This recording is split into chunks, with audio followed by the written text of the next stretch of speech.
For our fifth strategy, it would be interventions. And you might be asking, what kind of intervention? We mean early and intrusive. And by early, as early on as possible, preferably the first day. I know that if I had students retaking a course, that I would want to meet with them the first day. If I happen to miss them the first day, no longer than the second day, because we want to sit down with them, find out, what did you learn from the first time you took the course? What are you going to do differently? And sometimes students don't know. They'll say things like, well, I don't know, I guess I'll just try harder. And although that's probably the worst advice you can give a student who's asking how they can improve learning would be just try harder, sometimes that's what they think. So you may say, well, no, I've got some strategy to work for you. How about looking these objectives up before you come to class and watch the video that goes with each objective? Can you commit to doing that for me? And when you get them to commit to doing it, put it on paper. Have them leave with an action plan on paper of what they're going to do different. And that's just one example. Those course repeaters. We may agree to meet with all students making below a 70 on the first assessment, whether that be a frequent assessment or a major test, but at least it's a system. And like Odessa College out in Texas, it's one of the Aspen winners, or at least an Aspen finalist. One of their strategies was meeting with all students by the end of the third week. And this is something where classes that have an active learning portion of the course, it's much easier for them to do. I know in chemistry we have a lab portion. So not only are they working with a lab partner, there's another set of partners across the table from them. And then the teacher, which would be myself, is just moving throughout the lab, kind of facilitating the learning. But that gives a chance to interact with the students, ask them questions, build a rapport. And if a student was absent any of those first 2 weeks especially, we'd want to meet with them just to let them know that we knew they were absent and let them know that we hope this doesn't become a problem because it's very important for them to be in class, kind of reiterate those soft life skills that are so crucial to the workplace. Because as we know, we've said before, great teachers ask great questions, and great teachers are great leaders. It reminds me of the intervention with a chemistry student, and we're not even a chemistry student yet. This young lady showed up at the office and told me that she had taken chemistry in high school, flunked it, didn't like it when she was taking it, and now she was in nursing school and she was going to have it. How do I think she'd do it? Do I think she'd be okay? Well, you think, how do you answer a question like that? Well, you answer it with another question. That's exactly how. So I asked her, I said, well, I don't know, are you willing to study chemistry every day? And it must have been the way I said every day, because her response was, you mean Saturday and Sunday too? So I could tell by her response that she was not as committed as I was wanting her to be. So I said, well, I don't think you're ready. I think maybe you need to show back up next year and we'll have this discussion again. And she immediately said, no, I changed my mind. Yes, I'm willing to do it every day, Saturday and Sunday too. I said, okay, then you'll be fine. She said, but you didn't even say how long I needed to study. I said, well, do you have 10 or 15 minutes a day? Her exact question was, her exact answer was, everybody has 10 or 15 minutes. Of course I have 10 or 15 minutes. I said, well, good, then you'll be fine. And the surprised look on her face when she said, really? 10 or 15 minutes will be enough to get me through chemistry? I said, oh, no, it won't be near enough to get you through chemistry. It'll be enough to get you committed to doing something every day. Because what you'll find is it feels good to know what you're talking about. So you won't go past the first week. You'll have already bumped that up to 20, 25 minutes, maybe 30, 45 minutes by the next week, because you'll be at a point where you're willing to do whatever it takes to maintain that level of comfort. The first assignment, one of the courses, especially in a non-science major class, we like to have that first assignment. And it was about a 2-3 page, what we called course responsibility sheet. It had the list of the students' responsibilities, had a list of what they could hold me accountable for, what they could expect from me. And what they were asked to do on this first assignment was summarize this entire 2 or 3 sheets into one complete sentence and email me through the learning management system. Now think about what this assignment is doing. You'll agree with me, we want to know the first day which students are at risk for following directions. So that's what this assignment is going to do. It's going to let me know who can follow the directions first of all.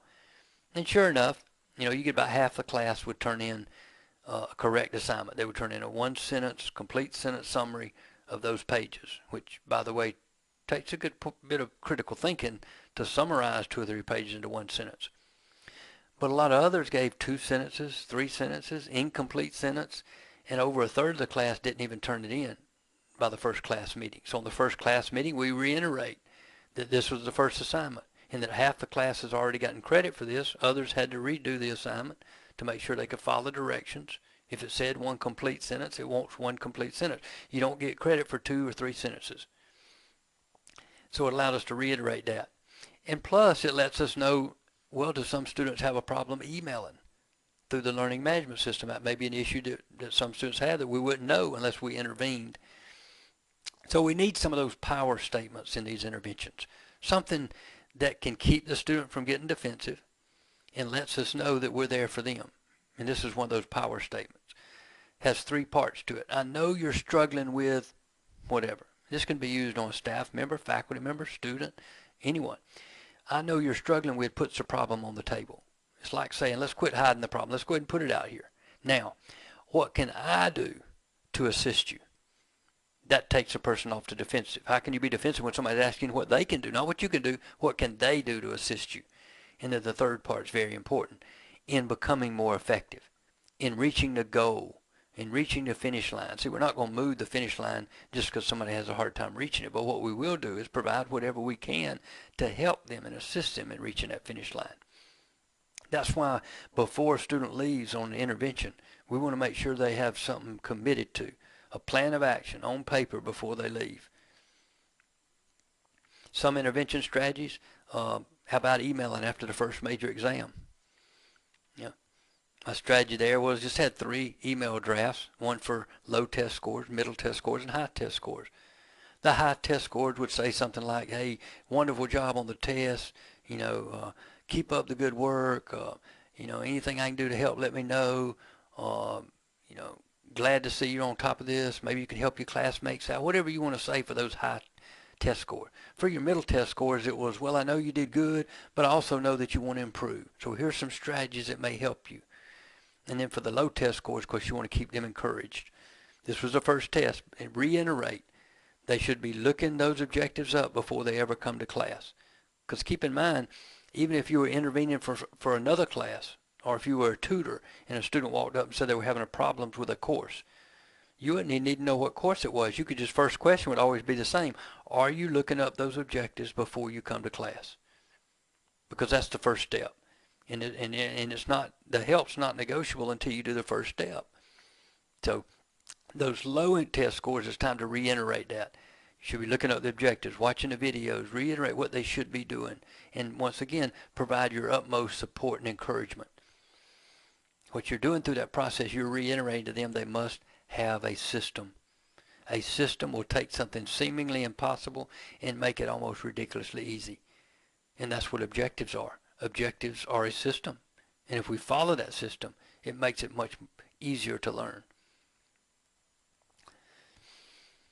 So if we're talking about intervention strategies in terms of test, we think, well, is it really about the learning?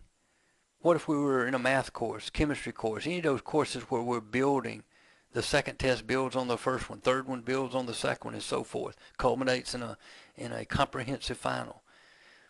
Would it be realistic to think that we'd allow them to retake the first exam?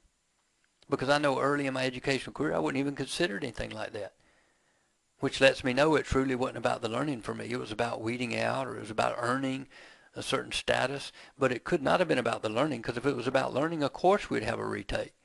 We wouldn't want to be stacking information they don't know on a second test, on top of information they don't know, which is the first test. So this would allow them to get caught up. In other words, if it's about the learning, then it's not about how fast they learn, it's about the point they learn it. Maybe they didn't get it the first, second week, maybe not even the third week. But by the end of the course, if they've learned what they need to learn, that's the whole objective. We tried that with dropping the lowest test grade. Tried that in a chemistry class. Probably something I would have never done when I first started teaching college. But to try to make sure I knew what everyone else was doing, I took a trip around the state, visited 12 different colleges and universities around the state, visited their chemistry department, wanted to know specifically what they were doing in their chemistry department. And what I found out from a lot of the four-year universities, like for UAB, their organic chemistry class, they dropped the lowest test grade, something I would have never considered before talking to this professor. But then it got me thinking, well, if it helps improve their learning, why would we not do it? And then we talk about those first day interventions. We talked about the responsibility sheet, where they write a one-sentence summary. Just have them doing something that first day to let you know who's at risk for following directions. We give a pre-test in earth science first day. All classes have a little pre-test, but earth science had a pre-test. It was several questions. We wanted to know what their misconceptions were about Earth. Just asking some basic questions. What we found out in that was two of the questions said what country borders the United States to the north, what borders it to the south. And for a test like this on the first day, they got 100%, 100 points on that exam if they answered every single question to the best of their ability. But if they skipped any question on that exam, it was a 0 because this was a daily test grade. And we're going to have daily test grades every day in Earth Science. So once again, you're reiterating follow directions. Answer every single question to the best of your ability. Do not leave any blank. So when it got to the question about the countries bordering the United States to the south and north, we had so many countries that were not Mexico and Canada, which made me think, are they just having a hard time coming up with a country name? I don't know, but I was appalled by this, so appalled that I immediately ordered maps to be posted all over the walls down the science building, large maps. And what we'd find, before classes start, there'd be several students congregating outside the classroom. They'd be looking at these maps, pointing to different areas. Because as we really thought about it, how would a student know what country borders if they didn't have a map at home, or maybe never seen a map, or never paid attention to one? So that was an intervention strategy. Something was identified in this assessment as a need. So we simply asked the question, well, what are we doing about it? And the only wrong answer in response to that would be to do nothing. That would be a major breach of academic integrity, to know a problem exists and do nothing to address it. We also memorized names the first day. I actually memorized them while they were taking the pretest. It takes me about 10 minutes to memorize 25, 30 students. Then after we took up the pretest papers, we had them memorize each other's names, and they found out that they were able to do that with amazing accuracy in just 10 minutes. And it reiterated that same with study skills. If you follow a system, it will take something seemingly impossible and make it ridiculously easy. But that system has to be looking over material and constantly reflecting. And to give you an idea, we would go to the first row of students and the first person's name. If his was Mike, everybody would look at him and say Mike. We'd move to the next student. If her name was Mary, everybody would look at her and say Mary. And then we would review Mike, Mary. And it wasn't until we reviewed that we went on to the third name. And if the third name was Charles, everybody say Charles, and we'd go back over and review again. Mike, Mary, Charles. Constant review. And what they found was an amazing amount of accuracy that they remembered after doing this. And that was a way of showing them, if you study that way, you'll also amaze yourself at how much you can remember. But don't stop reading on a certain page, come back 30 minutes later and pick right up where you left off. Make sure you review back over. So we're not stacking information we don't know on top of information we don't know. And even our pedagogy has what we could call intervention strategies. Anything that improves learning, improves engagement, could be a form of intervention. We really like the article reviews. Students would get one-page article, usually front and back, one page, and we'd give them 7 minutes to read the article and take notes. At the end of 7 minutes, take up the article, and they had to write a half to one-page summary based on their notes. So what you're able to see as you walk around is, number one, who's able to take good notes. Some students are rewriting the entire article, it seems like. Others are just jotting down key words. So you kind of get an idea for that. And once they write their half a page to a page, and you take all those papers up, it's amazing the amount of detail that these students will remember from that article. And then when we ask them but we're doing these regularly, improve their reading, their writing, their note-taking, their organization, their critical thinking, every single student raised their hand, thought that this activity done regularly would help improve those areas. Now the next time we did the article review, maybe it was a little different. We'd hand them an article, we'd pass out a box of highlighters, and they had 7 minutes to read and highlight the article, and then they would write their paper, half a page to a page summary, based on their highlighted portions. So it showed them, not just told them, it showed them what the how the power of highlights can work, how it can save you time, maybe a study strategy for you. Creating relevancy and curiosity is also another intervention strategy, so to speak, from a pedagogy standpoint anyway. Because when you create the relevancy and curiosity, you've created the interest. And when the mind is curious, it wants to have its questions answered. So basically, you create questions. That's what makes the learning much easier. We put appreciation on a lot of our subjects. Music appreciation course, art appreciation. Every first term course ought to be appreciation. Introductory to biology appreciation, psychology appreciation, history appreciation. If students don't leave with more of an appreciation for that subject, then we have failed them. So anything that creates curiosity and a quest for learning, a thirst for learning. That's why in chemistry we didn't have any extra points, but at the end of the semester we would all tell them if they could learn 10 different hellos in different languages and speak them to me, they'd get bonus points on their final. And of course almost every chemistry student would do this because they're wanting points pretty bad at that point. But and I would give them a list of about 30-something different languages they could speak hello in. And I'll tell you this, if I run into a student I had 15, 20 years ago, first thing they'll bring up are those hellos. Do you remember we had to learn those hellos? They didn't bring up that wonderful lecture on Lewis structures, or they didn't bring up that amazing test they took on something. No. They spoke about what made them feel like they could learn, made them feel a little more important, a little more empowered. Another case of creating this curiosities, we had a gold bar problem in chemistry. We'd give them the dimensions of a gold bar, smaller than a little shoebox size, and we'd give them the density and the value of gold, and we'd ask them to calculate the value of that bar. Well, if that was all we did, then that wouldn't create a lot of curiosity. I mean, I don't know any student that owns a gold bar, so why would that be relevant to them at all? So to create the relevancy, what you do before doing this is you force them to hypothesize. We said, write down on your paper how much you think this bar of gold would be worth. And they'd write a number on the paper, and we'd have a little Snickers bar left over from Halloween or something, knowing the one that gets the closest gets this little Snickers bar. It adds a little bit of novelty to the situation, creates a little more curiosity. So they write down a number. And then we ask them, okay, what if I give you $250,000 for that bar of gold right now? Would anybody take it? $250,000 cash on your desk. And half the students raise their hand. We bump it up to $500,000. The majority of the rest of the students raise their hand. And then the last offers $1 million, and that usually gets the rest of them. It's only after that do we say, okay, now work the problem. But you can see them approach the problem with a whole different level of focus and determination. As a matter of fact, when they get to a final answer, you can see them looking with a strange face. Sometimes they'll erase the answer.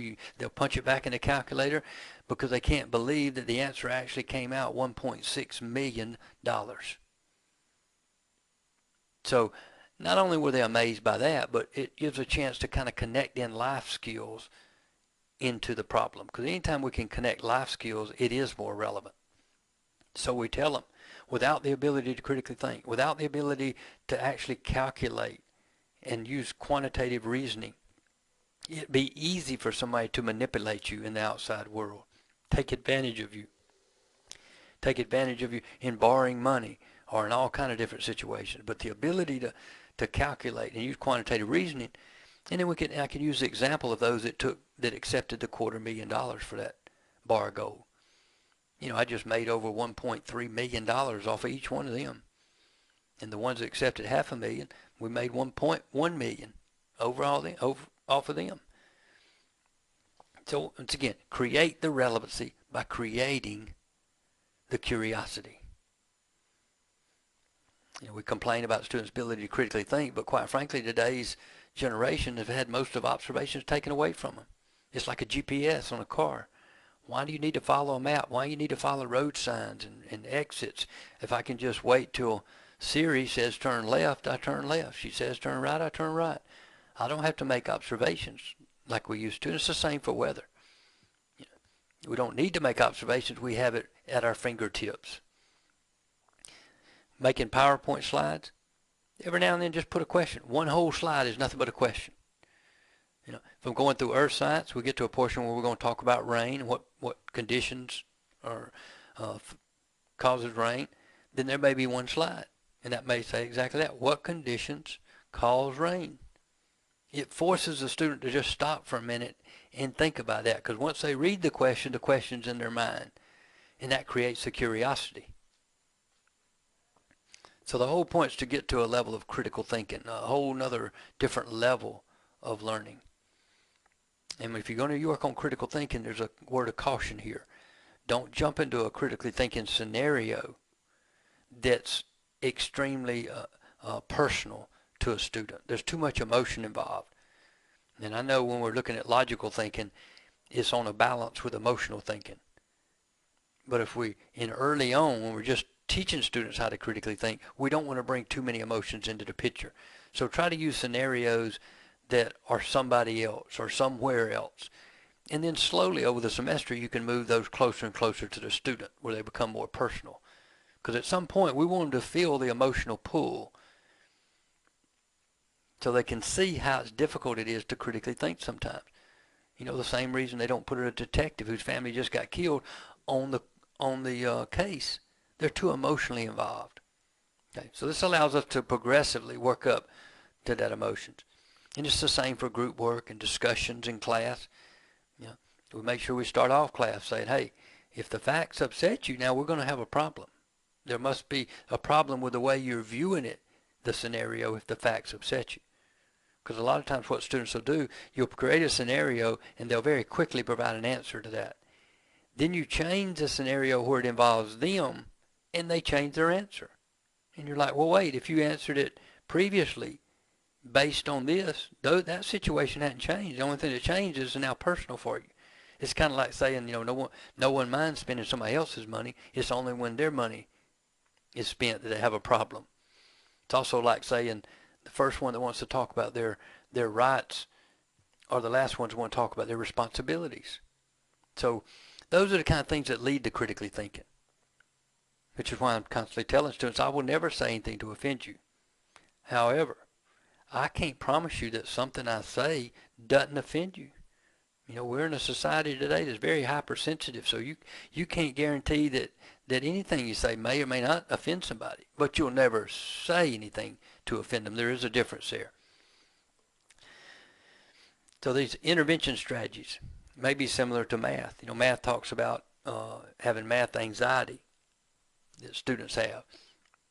And I've even had math teachers say, well, I've never heard of biology anxiety. I've never heard of psychology anxiety. Well, have you ever heard of college anxiety? Because we're talking about, low-income first generation. They have a lot more anxieties than we think. But what about speech? That's not just speech anxiety. It's speech paralysis. So I would think it might do math teachers good to meet with some speech teachers. Find out how they overcome this anxiety level in their students, especially in those most at-risk students. Because anytime we can lower the stress, that increases learning. It could be funny videos, music. You don't have to be a comedian. You don't have to have a lot of humor. You can just go on the internet and find something. But in creating that atmosphere where it's free to take risks, it's free to make a mistake. Matter of fact, you want to make mistakes so you can identify their misconceptions and connect the new learning to the old learning. Seeing those mistakes as opportunities to improve, which builds grit. And this is something crucial to life success. That's why a lot of classrooms, if they had to pick one word out, their one word would be respect. We expect everyone to respect everyone in the class. Somebody says something you don't agree with, you still show them the respect and courtesy of hearing them out. And this helps in countering some of those classroom issues that may surface every now and then. So this allows students to kind of discover the answers in learning. It would be, let's take a simple example. If you said, what's 2 plus 4? And somebody says 7. Well, instead of just saying wrong, let's think about it. Could it be? Could 2 plus 4 really be 7? Because if 2 plus 4 was 7, 1 plus 4 would have to be 6. And 0 plus 4 would have to be 5. Well, wait, we know 0 plus 4 is not 5. So that allows us to kind of discover the answer which builds those critical thinking skills. Now, our lesson plan can also be an intervention strategy. Instead of just coming in prepared, come in over-prepared, an intentional lesson plan that includes those objectives, one concept at a time if we're using PowerPoint slides. So for these interventions, let's look at the list of 9 problems affecting student learning from the beginning of our session. And write an I for intervention beside each one that could be helped by providing intervention strategies. And keep in mind, when you get together with your departments and division and start collaborating and innovating, you can come up with plenty more of these intervention strategies.